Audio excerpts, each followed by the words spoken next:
Imagine being ripped from your bed in the dead of night by violent pounding at your door. Hooded men drag you through the darkness into a damp stone dungeon, where iron instruments gleam in the flickering torchlight. You don't know what you're accused of. You don't know who accused you. And the only way to make the pain stop is to confess to crimes you never committed. For over 300 years, thousands of people lived this nightmare. The Spanish Inquisition wasn't just a religious institution. It was a machine of systematic terror that transformed faith into fear, and suspicion into a death sentence. Welcome to the Crypt of history. The year is 1478.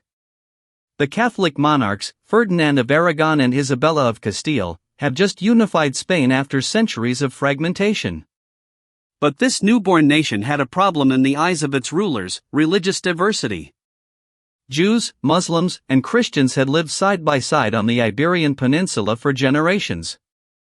Many had converted to Christianity, but whispers in the royal courts claimed these conversions were false. That behind closed doors, the conversos still practiced their old faiths in secret.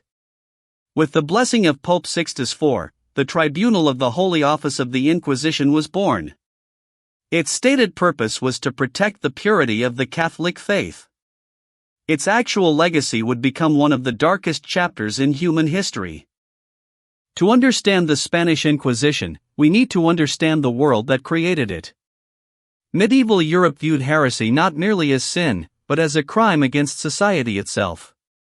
People believed that a single heretic could contaminate an entire community, bringing divine wrath down upon everyone. In Spain, the situation was even more volatile. The so-called conversos were new Christians lived under constant suspicion. Many had risen to positions of wealth and influence in Spanish society, breeding envy and resentment among the old guard.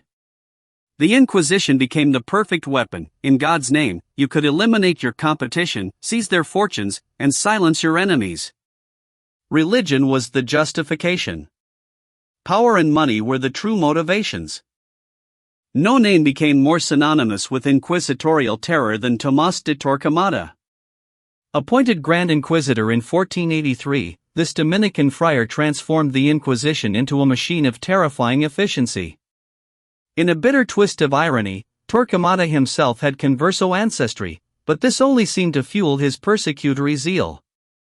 Under his command, an estimated 2,000 people were burned alive. He created detailed procedural manuals, established a network of informants in every village, and developed torture systems capable of extracting confessions from virtually anyone. Torquemada genuinely believed he was saving souls.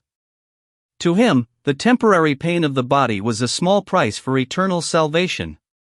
This conviction made him even more dangerous, for there was no cruelty his conscience couldn't justify. The inquisitorial process was a Kafkaesque nightmare centuries before Kafka was born. It all began with the Edict of Grace, a period where people could voluntarily confess their heretical sins. But there was a deadly catch: by confessing, you were obligated to denounce others. Anyone who failed to confess during this window and was later accused would face far harsher punishments. Denunciations could be anonymous. You would never know who accused you or exactly what you were accused of. The inquisitors revealed only vague fragments of the allegations, forcing the accused to guess at their own crimes. Neighbors denounced neighbors. Servants denounced masters. Children denounced their own parents. Spain transformed into a nation of informers, where paranoia ruled supreme. When words weren't enough to extract confessions, the inquisitors turned to torture, which they cynically called the question. 3 methods were officially sanctioned.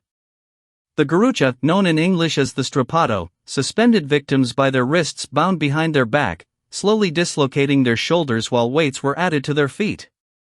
The potro, or the rack, stretched the body on a table until joints separated and muscles tore.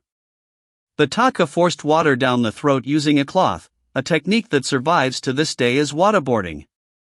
The torturers had rules: torture couldn't last more than 15 minutes, couldn't cause death or draw blood, and could only be applied once. But the inquisitors found easy loopholes. A torture session could be suspended and continued days later, technically counting as the same session.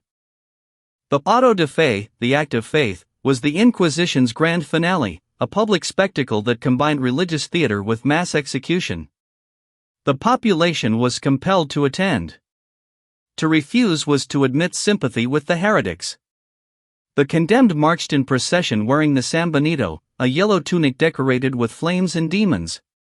Priests delivered endless sermons on the dangers of heresy.